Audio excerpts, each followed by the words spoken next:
والصلاة والسلام على من لا نبي بعده. أما بعد فأعوذ بالله من الشيطان الرجيم. بسم الله الرحمن الرحيم. يسألونك عن الشهر الحرام قتال فيه قل قتال فيه كبير وصد عن سبيل الله وكفر به والمسجد الحرام وإخراج أهله منه أكبر عند الله والفتنة أشد من القتل. صدق الله مولانا العظيم. إن الله وملائكته يصلون على النبي يا أيها الذين آمنوا صلوا عليه وسلموا تسليما.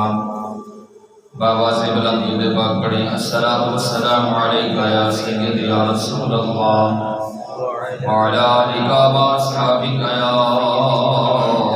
سیدی یا حبیب اللہ. الصلاۃ والسلام علیک یا سیدی یا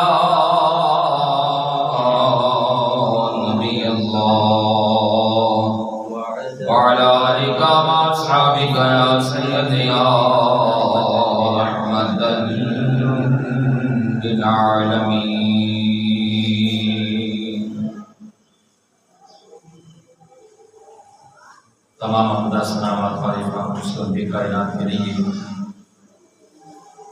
جس کے قبضہ قدرت کے اندر تمام کائنات کی جان ہے. انگت درود و سلام نبی مقدم نور مجسم شفیع معظم تاجدار انبیاء احمد مجتبی جناب محمد مصطفیٰ صلی اللہ علیہ وآلہ وسلم کی بارگاہ میں برہائے عقیدت پیش کرنے کے بعد معزز و حاضرین و سامعین،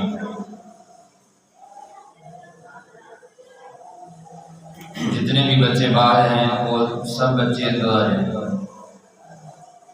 کوئی بچہ باہر کھڑا نہ ہو، بیٹھا نہ ہو، اندر آ کر بیٹھا.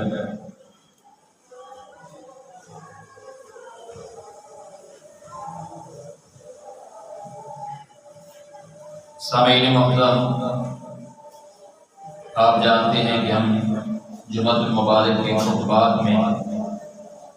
سیرت مصطفیٰ صلی اللہ علیہ وآلہ وسلم کا مطالعہ کر رہے ہیں. پچھلے جمعۃ المبارک پر ہم نے غزوہ ذی الحلیفہ تک ہم نے پڑھا تھا اور آج ہم اس سے آگے انشاءاللہ پڑھیں گے. غزوہ ذی الحلیفہ یہ جمادی الاولیٰ اور جمادی الاخرہ سن 2 ہجری نومبر اور دسمبر 623 عیسوی اس مہم کے اندر رسول اللہ صلی اللہ علیہ وسلم کے ہمراہ 150 یا 200 مہاجرین تھے. سن 2 ہجری میں یہ پیش آیا. جمادی الاولیٰ جمادی الاخر میں نومبر اور دسمبر کے مہینے میں عیسوی 623 کے اندر حضور صلی اللہ علیہ وسلم کے ساتھ 150-200 کے قریب مجاہدین تھے، مہاجرین. لیکن آپ نے کسی کو روانگی پر مجبور نہیں کیا. حضور صلی اللہ علیہ وسلم نے سواری کے لیے صرف 30 اونٹ تھے، اس لیے لوگ باری باری سوار ہوتے ہیں. مقصد قریش کا ایک قافلہ تھا جو ملک شام جا رہا تھا. حضور صلی اللہ علیہ وسلم کو اطلاع ملی کہ وہ قافلہ مکے سے نکل پڑا ہے. اس قافلے کے اندر قریش کا خاصا مال تھا، بھاری مال تھا. آپ صلی اللہ علیہ وسلم کی طلب میں ذو الحلیفہ تک پہنچے اس مال کی طلب میں. لیکن آپ کے پہنچنے سے کئی دن پہلے یہ قافلہ وہاں سے گزر چکا تھا۔ یہ وہی قافلہ ہے جو قافلہ شام سے واپسی پر نبی پاک صلی اللہ علیہ وسلم نے گرفتار کرنا چاہا تھا جب یہ شام سے واپس آیا، لیکن یہ بچ نکلا۔ قافلہ تو نکل گیا مگر جنگ بدر کا معرکہ پیش آ گیا۔ اس مہم پر ابن اسحاق کے بقول رسول اللہ صلی اللہ علیہ وسلم جماعت الاولا اور آخر میں روانہ ہوئے، اور جماعت الاخر میں واپس آئے۔ اس لیے تمام سیرت نگار جو ہیں اس غزوہ کے مہینے کے بارے میں تعین نہیں کر سکتے۔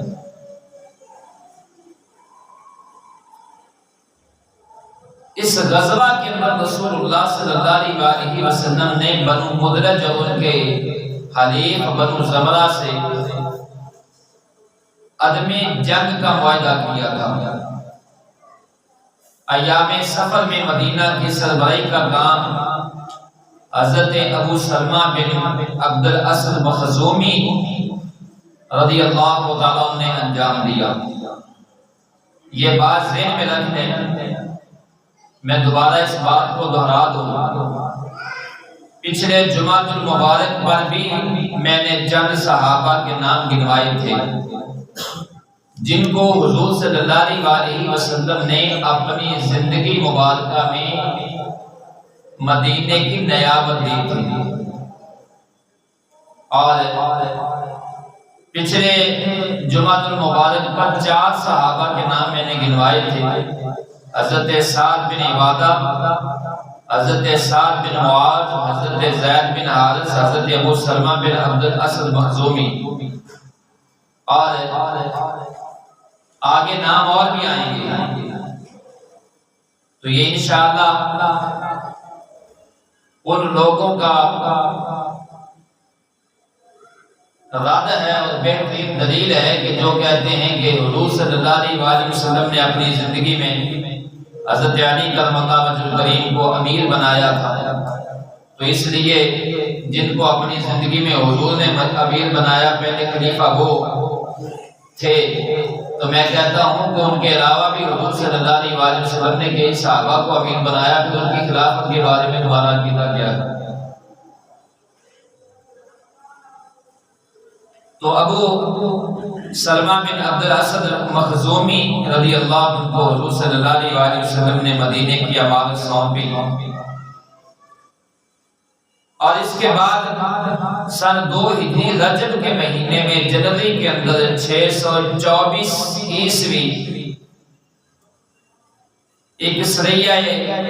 نخلہ اس مہم کا آغاز ہوا۔ یہ مہم پیش آئی، اس مہم پر حضور صلی اللہ علیہ وسلم نے حضرت عبداللہ بن جحش رضی اللہ عنہ کی سرداری میں ان کی سربراہی میں 12 مہاجرین کا ایک دستہ روانہ فرمایا۔ اب یہ جو سریہ ہے اس پر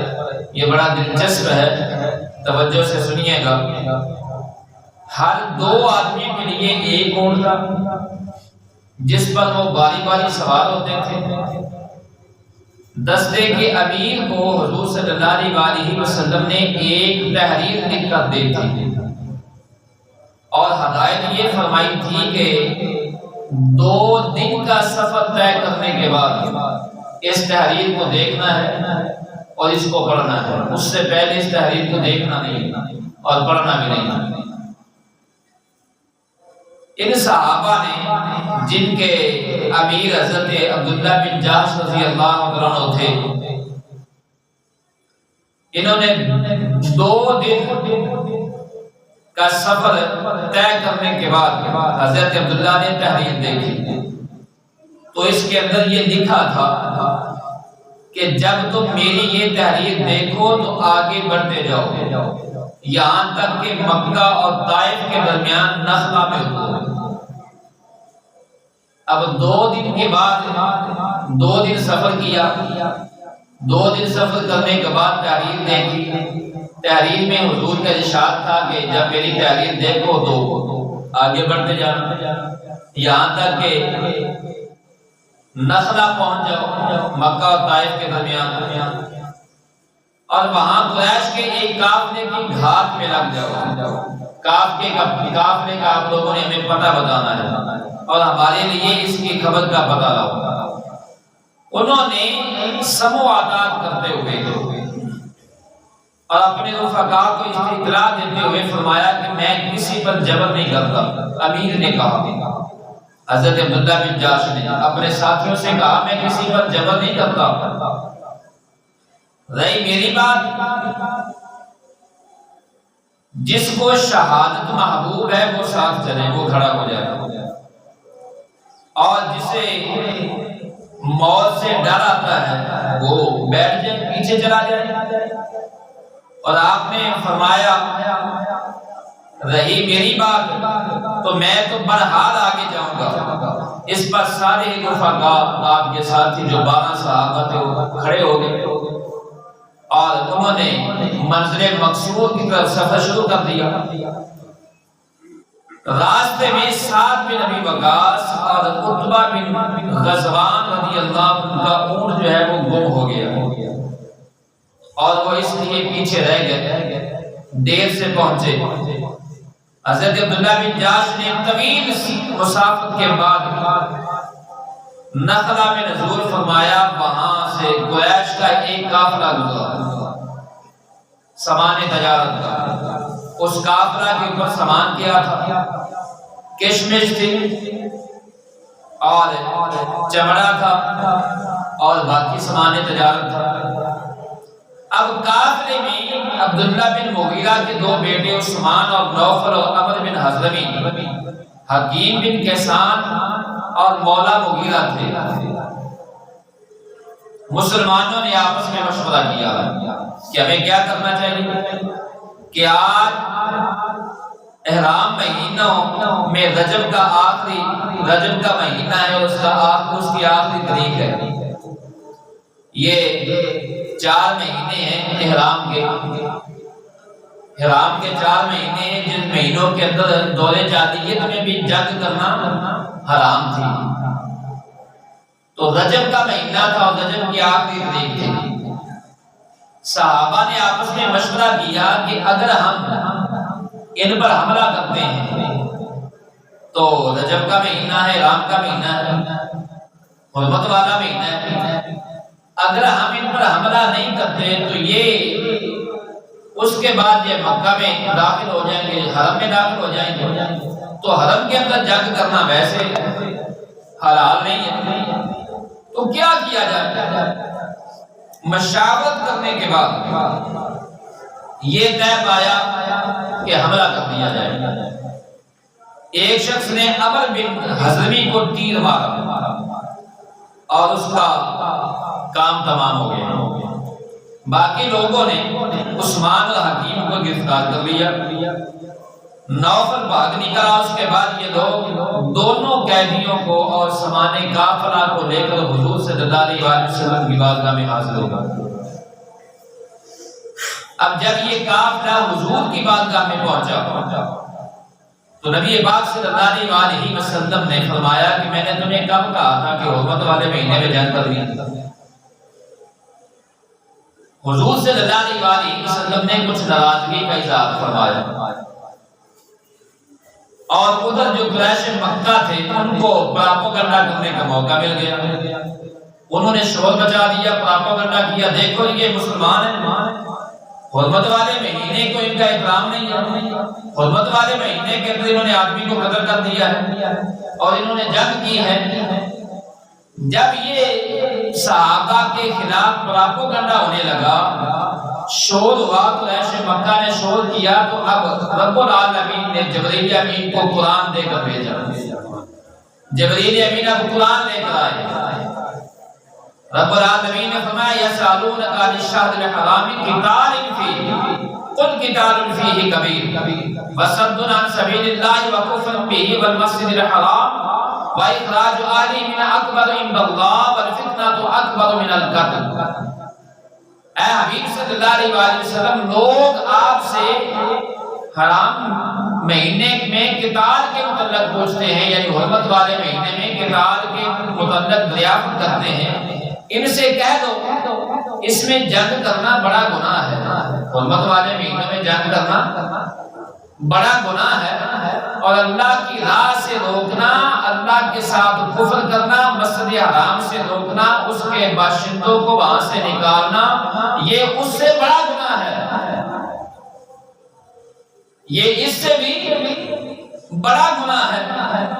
اللہ اکبر۔ اور فتنہ قتل سے بڑھ کر ہے۔ مقصد کیا تھا کہ اب جب ان کا قافلہ مسلمانوں کے ہاتھ آ گیا، ان کا بندہ قتل ہو گیا، تو اب انہیں حرمت والا مہینہ یاد آ گیا۔ تو جب انہوں نے مسلمانوں کو ستایا، اور ستایا بھی کہاں؟ شہر حرم میں، مکہ کے شہر میں، جو مکہ حرمت والا ہے، جس مکہ کے اندر ظلم و زیادتی منع ہے، حرمت والے شہر کے اندر مسلمانوں کو ستایا گیا، حرمت والے شہر کے اندر مسلمانوں کا مال ضبط کیا گیا، حرمت والے شہر سے مسلمانوں کو نکالا گیا، ان کو قتل کیا گیا، شہید کیا گیا، تب انہیں مکہ کی حرمت یاد نہیں تھی۔ آج اپنا آدمی مرا ہے، اپنے قافلہ جو ہے وہ ان کا گرفتار ہو گیا ہے، آج ان کو حرمت والا مہینہ یاد آ گیا۔ محبوب ان سے فرما دو ٹھیک ہے، حرمت والے مہینے میں جنگ کرنا حرام ہے، گناہ ہے، لیکن اس سے بڑا گناہ تو وہ ہے جو تم نے کیا، شہر حرم سے نکال دیا مسلمانوں کو۔ تو حضور صلی اللہ علیہ وسلم نے جب یہ آیت کریمہ نازل ہوئی، تو اب نبی پاک صلی اللہ علیہ وسلم نے ان قیدیوں کو آزاد کر دیا، اور جو مقتول کے اولیاء تھے،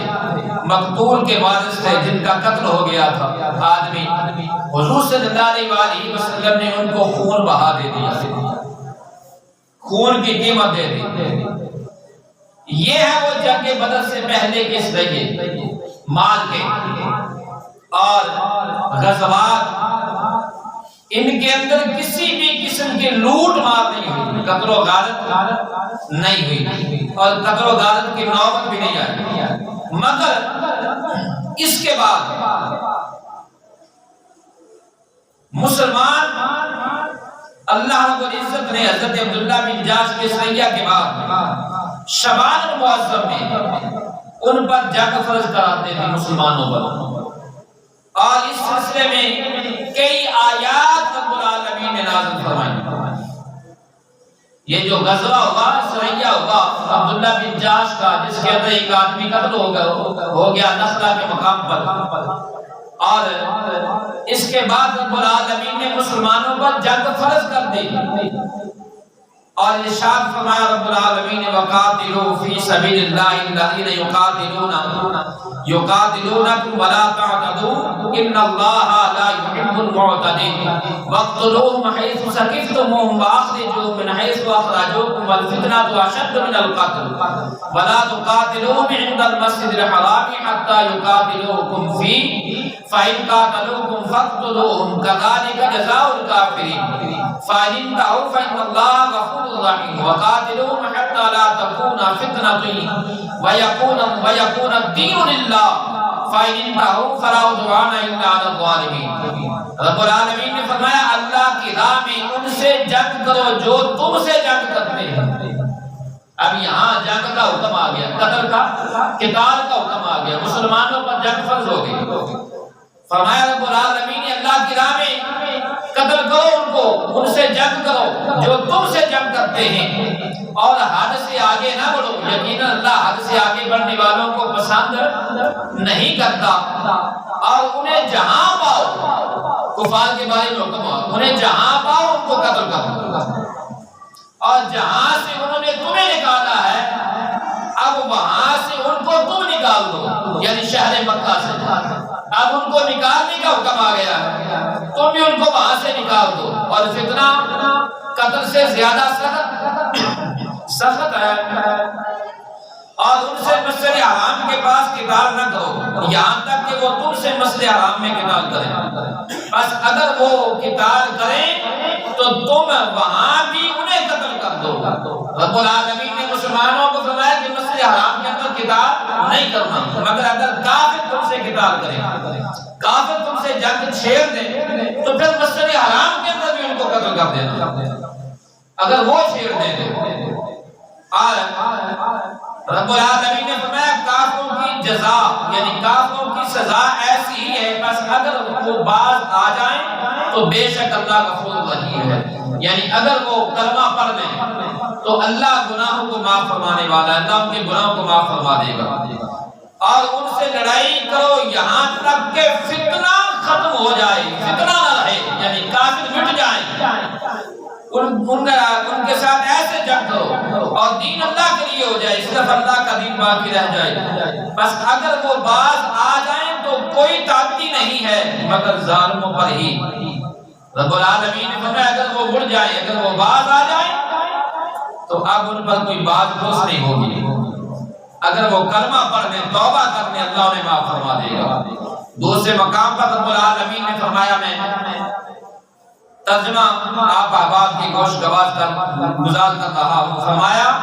جب تم لوگ کفر کرنے والوں سے ٹکراؤ یعنی کافروں سے تو گدرے مارو یعنی ان کو قتل کر دو، یہاں تک کہ جب انہیں اچھی طرح کچل لو تو باقی جو ہیں ان کو جکڑ لو، اچھی طرح باندھ لو، اس کے بعد یا تو احسان کرو یا فدیہ لے کر انہیں آزاد کر دو یا ان پر احسان کر دو ویسے ہی آزاد کر دو جو قیدی ہو جائے گی، یا فدیہ لو قیمت لو اور ان کو آزاد کر دو، یہاں تک کہ لڑائی اپنے اتحاد رکھ دے، یعنی دشمن جو ہے وہ اپنے اتحاد رکھ دے۔ یہ ہے تمہارا کام، اگر اللہ چاہتا تو خود ہی ان سے انتقام لے لیتا، اگر اللہ چاہتا تو کافروں کو خود ہی ملیا بیٹ کر دیتا، مگر تمہیں اتحاد کیوں پکڑوائی، تمہیں میدان جنگ میں کیوں بھیجا؟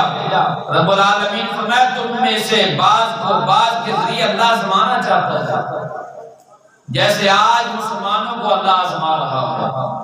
آج مسلمان جو ہیں وہ بڑی آزمائش میں ہیں کہ مسلمانوں کے بھائی، ان کی بیٹیاں جو فلسطین کے اندر شہادت پا رہی ہیں، شہید ہو رہی ہیں، اور دشمن جو ہے کافر ان پر بمباری کر رہا ہے۔ چند دن پہلے سحری کرتے ہوئے فلسطین پر جو ہے وہ بمباری کی گئی اور فلسطین کے کئی سینکڑوں لوگ جو ہیں اور کئی درجنوں بچے شہید ہو گئے رمضان کے اندر سحری کرتے ہوئے، لیکن مسلمان حکمران وہ ہیں غدار جن کے کان پر جو نہیں دیں گے، اور یہ ہے مسلمانوں پر آزمائش ہے۔ رب العالمین نے فرمایا اللہ چاہتا تو ان کو ویسے ملیا بیٹ کر دیتا، اللہ خود جو ان کو ختم کر دیتا، لیکن اللہ تمہیں آزمانا چاہتا ہے، تمہاری آزمائش کرنا چاہتا ہے، تمہارے اندر کتنا ایمان ہے، تمہیں دین کے اندر ایمان کے اندر کتنے مضبوط ہو۔ آج مسلمان بزدل ہو گیا ہے، آج مسلمان کو موت سے ڈر لگتا ہے، لیکن انشاءاللہ وہ دن دور نہیں ہے۔ جیسے کہ ایک جماعت نے جہاد کا اعلان کر دیا ہے اور انہوں نے اتحاد باندھ لیے ہیں، اور انشاءاللہ وہ دن دور نہیں ہے جس دن اللہ تعالیٰ مسلمانوں کے ہاتھوں سے فلسطین کو فتح کروا دے گا، اور یہ فتح ہوگی انشاءاللہ اللہ کے فضل سے۔ لیکن آپ لوگ یہ ذہن میں رکھ لیں کہ اگر حضور صلی اللہ علیہ وسلم نے فرمایا اگر کسی کے دل میں جہاد کا شوق بھی نہ ہوا اور جہاد کی تمنا بھی نہ ہوئی اور اسی طرح وہ جہاد سے ڈرتا ہوا، موت سے ڈرتا ہوا مر گیا، میرے آقا کریم صلی اللہ علیہ وسلم نے فرمایا اس کے دل کے اندر جہاد کی تمنا بھی پیدا نہ ہو تو میرے آقا کریم نے فرمایا وہ منافق مرا ہے، وہ منافق مرے گا۔ اے مسلمانوں اپنے ایمان کی خبر لو، تم کہاں کھڑے ہو؟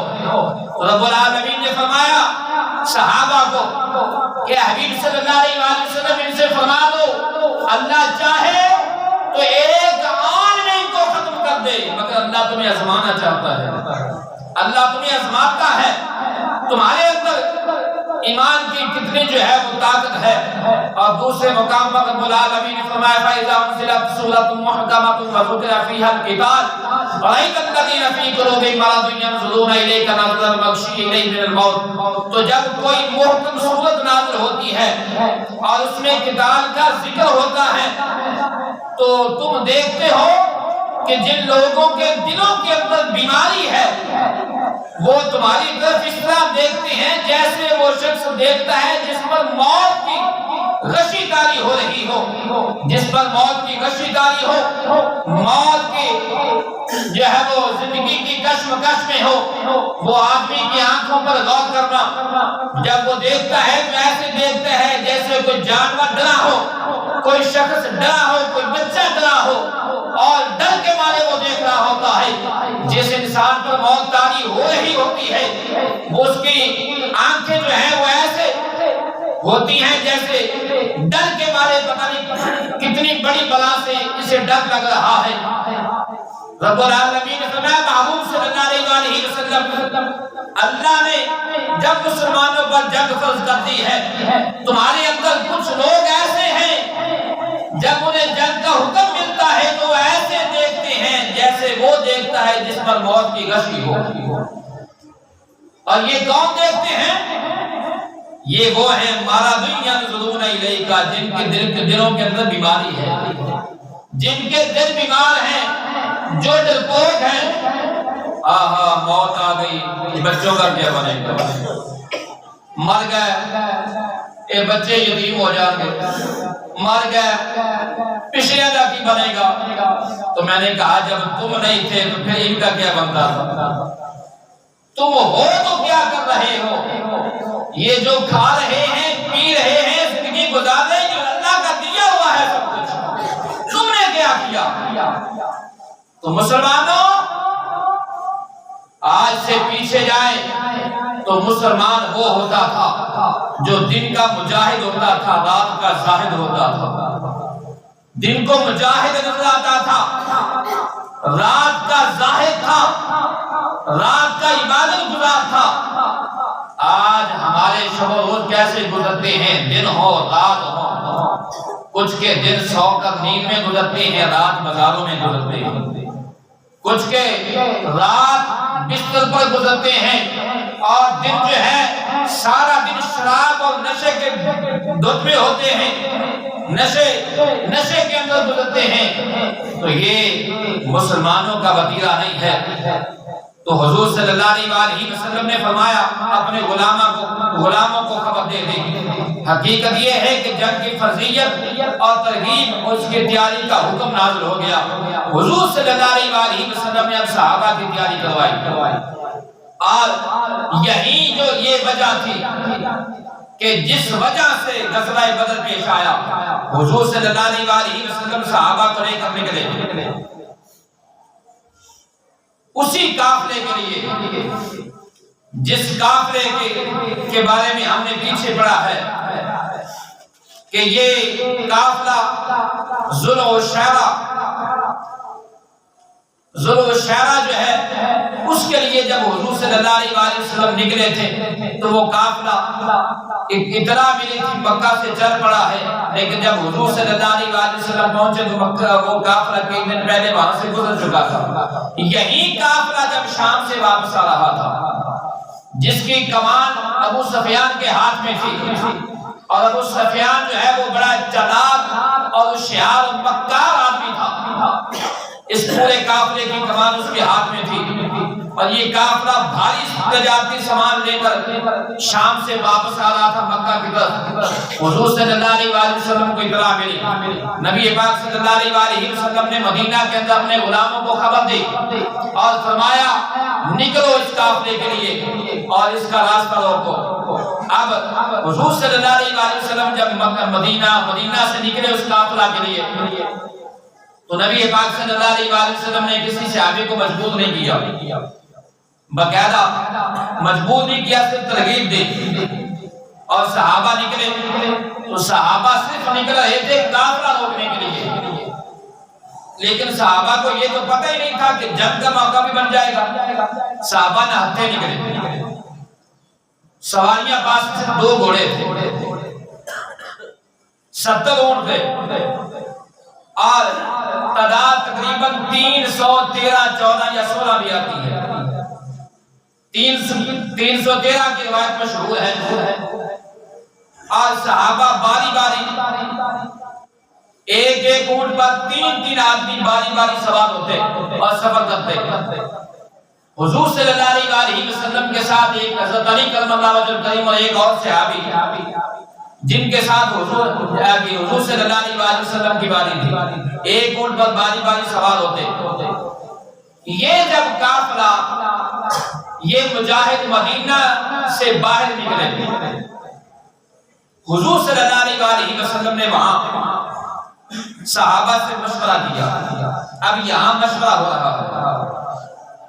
مشورہ کیا کہ 2 چیزیں ہیں۔ رب العالمین نے حکم فرمایا جس کو تم پسند کرو گے، جس کی طرف تم بڑھو گے، اللہ تعالیٰ وہ تمہیں عطا کر دے گا۔ ایک ہے قافلہ، اس کے اندر مال غنیمت تمہیں مل جائے گا، اور ایک اللہ کا دین ہے، یعنی جنگ بھی ہو سکتی ہے۔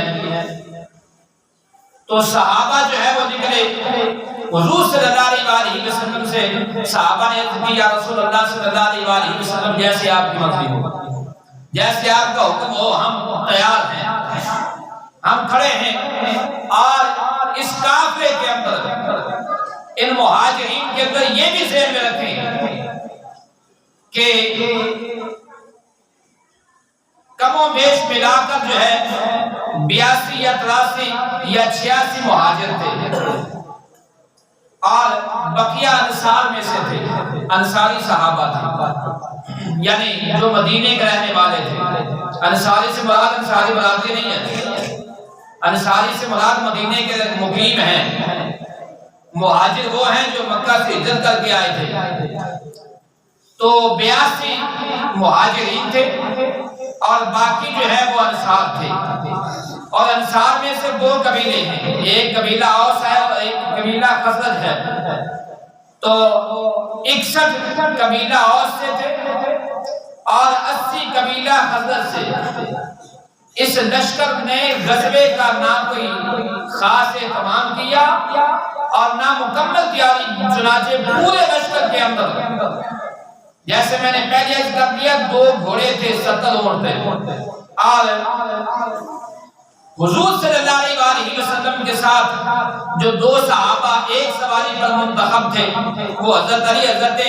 مرثد بن ابی مرثد غنوی تھے۔ یہ باری باری سوار ہوتے۔ حضور صلی اللہ علیہ وسلم نے جب مشورہ کر لیا تو حضور صلی اللہ علیہ وسلم اب اس لشکر کو لے کر روانہ ہوئے، اور مدینے کے گانے سے نکل کر مکہ جانے والی جو شہرہ تھی، عام شہرہ،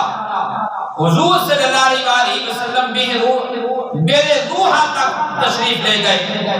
پھر وہاں سے آگے بڑھے تو مکے کا راستہ بائیں جانب چھوڑ دیا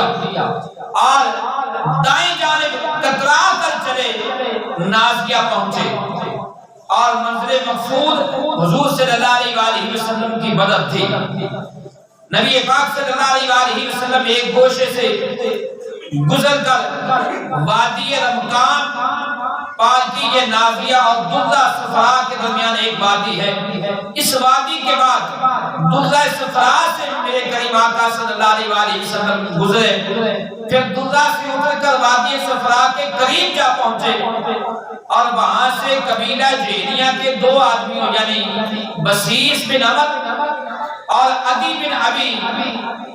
زرغبا کو قافلے کے حالات کا پتہ لینے کے لیے ان کو بھیجا۔ فرمایا جو شام سے قافلہ آ رہا ہے اس کا پتہ لگاؤ، وہ کہاں ہے، کدھر پہنچا ہے۔ اب روانہ کر دیا، اور دوسری طرف قافلے کی صورتحال یہ تھی کہ ابو سفیان اس کا نگہبان تھا۔ یہ 2 صحابہ مسلسل جو ہے انہوں نے سفر کیا اور حضور صلی اللہ علیہ وسلم کو قافلہ کی خبر دی۔ فرمایا کہ قافلہ وہاں پہنچا ہے۔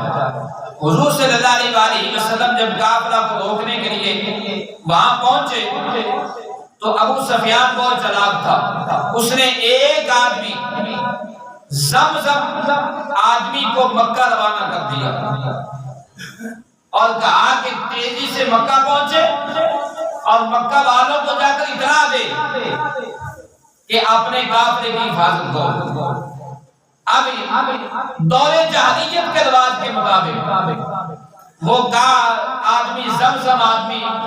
فوری جو ہے وہ مکہ گیا تو عرب کا دور جاہلیت میں رواج کیا تھا ایسی خبر کا دینے کا، اس نے اپنے کپڑے پھاڑ دیے، اونٹ کی ناک جو ہے وہ چیر دی اور کپڑے پھاڑ کر اپنے اونٹ کی کمر پر وہ کھڑا ہو گیا، اونٹ پر ہی کھڑا ہوا اور کھڑا ہو کے اس نے شور مچانا شروع کر دیا،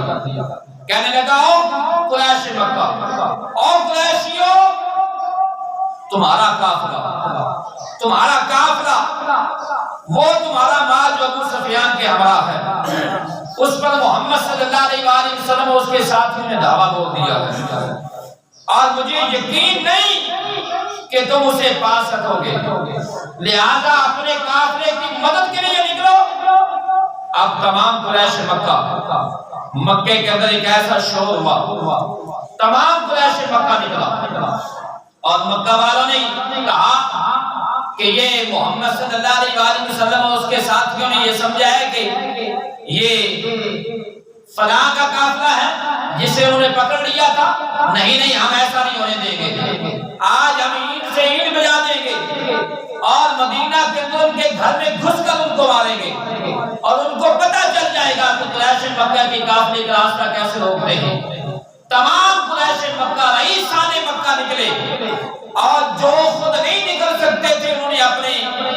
اپنی جگہ پر اپنا غلام بھیجا، اپنا بندہ بھیجا، کسی کو رائٹ نہیں تھی کہ کوئی اپنے گھر بیٹھ جائے، جو خود نہیں جا سکتا بندہ بھیجے اور یہ تقریباً کم و بیش ایک تعداد 1300 کی آتی ہے اور جو زیادہ مشہور تعداد ہے وہ 1000 کی تعداد ہے۔ 1000 کا لشکر قریش مکہ یعنی مکہ سے نکلا جن کے پاس جنگی ساز و سامان ہے اور جو جنگجو بھی ہیں، مالدار بھی ہیں، 700 ان کے پاس اونٹ تھا اور گھوڑے تھے، تلواریں تھی، نیزے تھے، تیر تھے، جنگی ساز و سامان وافر تھا اور پھر یہ عیاش تھے، ان کے اندر ناچنے والی اور گانے والی عورتیں بھی تھی، جہاں یہ رات ٹھہرتے وہاں ناچ گانا بھی کرتے اور وہاں جشن بھی کرتے۔ ایک دن 9 اونٹ یہ ذبح کرتے اور دوسرے دن 10 اونٹ ذبح کرتے لشکر کے کھانے کے لیے اور کام ہوتا، مگر جب یہ پہنچے بدر کے قریب تو ابو سفیان نے آگے سے پیغام بھیجا، انہوں نے کہا قریش مکہ والو تم اپنے قافلے کے لیے گھر سے نکلے تھے اور تمہارا قافلہ جو امن سے نکل آیا ہے، قافلہ بچ گیا ہے، تمہارا تجارتی سامان بچ گیا ہے، لہذا میری رائے یہ ہے کہ تم واپس چلے جاؤ۔ جب قافلہ بچ گیا اب یہاں ٹھہرنے کا یا آگے آنے کا مقصد نہیں ہے، تم یہاں سے واپس چلے جاؤ، مگر اس قافلے جو قریش مکہ کا جا رہا تھا یہ لشکر، اس کا جو ہے وہ کمانڈر وہ ابو جہل تھا اور ابو جہل نے کہا جب ہم گھر سے نکل آئے تو واپس نہیں جائیں گے، اب مسلمانوں کی اینٹ سے اینٹ بجا دیں گے، اب یا ہم مریں گے یا مال کر واپس جائیں گے۔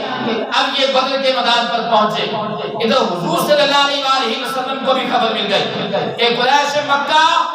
اپنے جگر پالا لے کر نکل آئے ہیں۔ اب حضور صلی اللہ علیہ وآلہ وسلم نے صحابہ سے فرمایا ہم نکلے تھے قافلے کے لیے لیکن آگے معاملہ اور بن گیا ہے، اب جنگ کا معاملہ بن گیا ہے، اب بتاؤ کیا کرنا ہے؟ تو صحابہ نے عرض کی فداک ابی و امی یا رسول اللہ صلی اللہ علیہ وآلہ وسلم، یا رسول اللہ آپ حکم دیں ہم اپنے گھوڑے جو ہیں وہ سمندر میں ڈال دیں گے، ہم کشتیاں جلا کر نکلے ہیں، اب ہم واپس نہیں جائیں گے، ہم آگے جائیں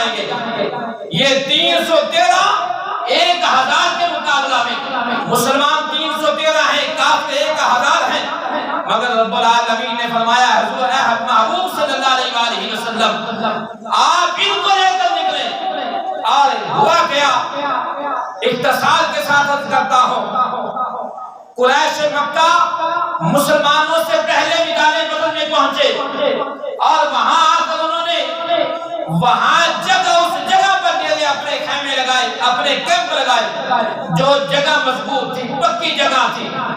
اور جہاں پانی بھی موجود تھا۔ جب صحابہ پہنچے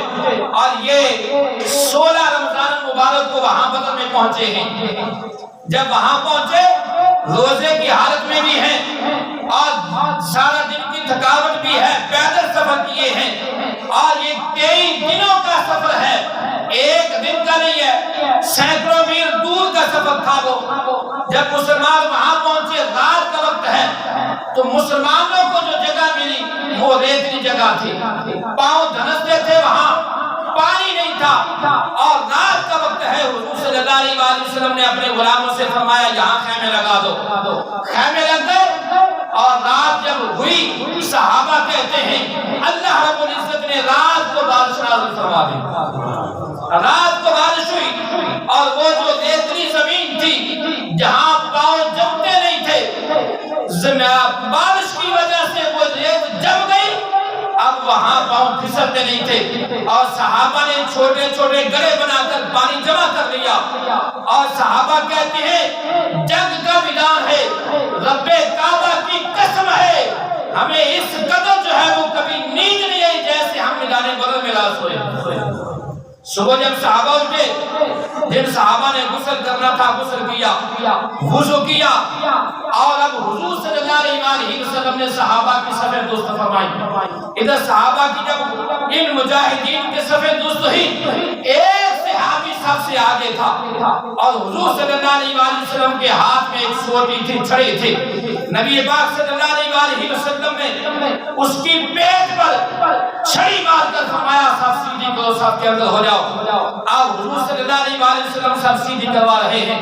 نبی پاک صلی اللہ علیہ وسلم کی بارگاہ میں اس صحابی نے عرض کی یا رسول اللہ صلی اللہ علیہ وسلم آپ نے مجھے سوٹی چھڑی ماری ہے، اور آپ عدل کرنے کے لیے آئے ہیں، لہذا میں اس کا بدلہ لوں گا۔ حضور صلی اللہ علیہ وسلم نے وہ چھڑی اسے پکڑا دی اور فرمایا یہ لو، چھڑی لو، بدلہ لو۔ اس نے کہا یا رسول اللہ صلی اللہ علیہ وسلم، ایک روایت میں آتا ہے کہ کمر پر سوٹی لگی تھی، جب سوٹی چھڑی اس نے پکڑ لی، اس نے عرض کی یا رسول اللہ صلی اللہ علیہ وسلم جب میری کمر پر آپ نے چھڑی ماری، میری کمر ننگی تھی، آپ بھی قمیض اٹھائے۔ حضور صلی اللہ علیہ وسلم نے قمیض اٹھائی، جب میرے آقا نے حضرت عمر اور کئی صحابہ انہوں نے عرض کی یا رسول اللہ آپ اجازت دیں ہم اس کی گردن اتار دیں، یہ منافق ہو گیا ہے۔ میرے کریم آقا صلی اللہ علیہ وسلم نے فرمایا نہیں، میں انصاف کرنے کے لیے آیا ہوں، اور یہ بدلہ اس کا حق ہے، یہ بدلہ لے۔ میرے کریم آقا نے کمر سے کپڑا اٹھایا، جب مہر نبوت سے کپڑا اٹھایا گیا، اس صحابی نے دوڑ کر مہر نبوت کو چوما، اور چوم کر میرے کریم آقا نے جب اس نے چوما، میرے کریم آقا نے فرمایا یہ کیا کیا، تم نے بدلہ لینا تھا۔ ہاتھ جوڑ کر اس کی فدا کا بھی قوم یا کا میرے ماں باپ قربان ہو جائے، میں کون ہوں بدلہ لینے والا، میں نے یہ سب کچھ ہیلا اس لیے کیا، میں سمجھتا ہوں سامنے میدان ہے، جنگ کا میدان ہے، اور آج میں شہید ہو جاؤں گا، میں سمجھتا ہوں کہ میں آخری وقت حضور کی مہر نبوت کو بوسہ دے دوں، کیونکہ یہ وہ جسم اقدس ہے جس کے ساتھ کپڑا لگ جائے آگ اسے نہیں جلاتی، میں چاہتا ہوں میں اس کو بوسہ دے لوں۔ حضور نے صفیں درست فرمائی، اور جب صفیں درست ہو گئی، نبی پاک صلی اللہ علیہ وسلم کے لیے صحابہ نے ایک چھپر تیار کیا جس پر حضور صلی اللہ علیہ وسلم جس کے اندر تشریف فرما تھے، اور اس صف کے اس چھپر کے باہر حضور صلی اللہ علیہ وسلم کے کے بعد اس چھپر کے پہرا دینے والے سیدنا صدیق اکبر تھے۔ سیدنا صدیق اکبر پہرے دار کھڑے تھے، یعنی یہ سب سے مشکل مقام تھا جہاں سیدنا صدیق اکبر کھڑے تھے۔ کیوں؟ قریش مکہ کا جو مقصد تھا، قریش مکہ جس پر وہ قریش مکہ آئے تھے حضور صلی اللہ علیہ وسلم کے لیے، وہ جانی دشمن بالخصوص حضور صلی اللہ علیہ وسلم کے تھے۔ اس لیے سیدنا صدیق اکبر نے عرض کیا رسول اللہ صلی اللہ علیہ وسلم یہاں میں کھڑا ہوں۔ سیدنا صدیق اکبر کھڑے ہوئے، سیدنا صدیق اکبر کہتے ہیں میرے کریم آقا نے سجدے کے اندر سر رکھا، زمین پر سر رکھا، توجہ کیجئے زمین پر سر ہے، اور میرے کریم آقا نے رب العالمین کی بارگاہ میں دعا کی ہے، دعا کے الفاظ کیا ہے، رب العالمین کی بارگاہ میں میرے آقا نے عرض کی اے اللہ تو جانتا ہے، اے اللہ تو جانتا ہے، تو دیکھ رہا ہے یہ نہتے مسلمان، یہ مٹھی بھر مسلمان، یہ میرے غلام جن کو میں مٹھی بھر مسلمانوں کو لے کر آیا ہوں، اے اللہ اگر آج یہ قدر ہو گئے، اگر آج یہ مر گئے تو قیامت تک زمین پر تیرا نام لینے والا کوئی نہیں ہوگا۔ اے اللہ جو تو نے مجھ سے وعدہ کیا ہے آج وہ وعدہ پورا کرنے کا وقت آ گیا، آج وہ وعدہ فرما، آج وہ وعدہ پورا کر دے۔ حضور صلی اللہ علیہ وسلم کے صحابی یار غار آپ فرماتے ہیں رب کعبہ کی قسم ہے حضور صلی اللہ علیہ وسلم نے اس قدر جو ہے دقت سے دعا مانگی، آقا کریم کے کندھوں مبارک سے چادر گر گئی، میں نے جا کر چادر اٹھائی اور میں نے عرض کی یا رسول اللہ صلی اللہ علیہ وسلم سر اٹھا لیجئے مدد آ گئی ہے، سر اٹھا لیجئے مدد آ گئی ہے۔ اور رب العالمین نے پھر قرآن نازل فرما دیا، سورہ انفال کی آیات پڑھی، رب العالمین نے فرمایا حبیب صلی اللہ علیہ وسلم اللہ لشکر بھیج رہا ہے، 1000 کا لشکر آ رہا ہے، پھر فرمایا 3000 کا آ رہا ہے، پھر فرمایا 5000 کا لشکر آ رہا ہے۔ صحابہ کہتے ہیں رب کعبہ کی قسم ہے ہم ہاتھ اٹھاتے تھے اور کافر کی گردن اتر جاتی تھی، ہماری تلوار نہیں چلتی تھی، کافر کی گردن اتر جاتی تھی، اور ان کافروں کے درمیان ابلیس بھی آیا تھا، یہ انسانی شکل میں آیا تھا، جنگ بدر میں انسانی شکل میں آیا تھا، شیطان انسان بن کر آیا، ایک سردار بن کر آیا۔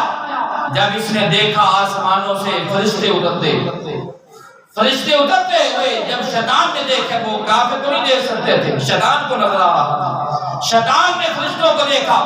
جب فرشتوں کا لشکر شیطان نے دیکھا، حدیث کے الفاظ ہیں گوش مارتا ہوا، یعنی کیسے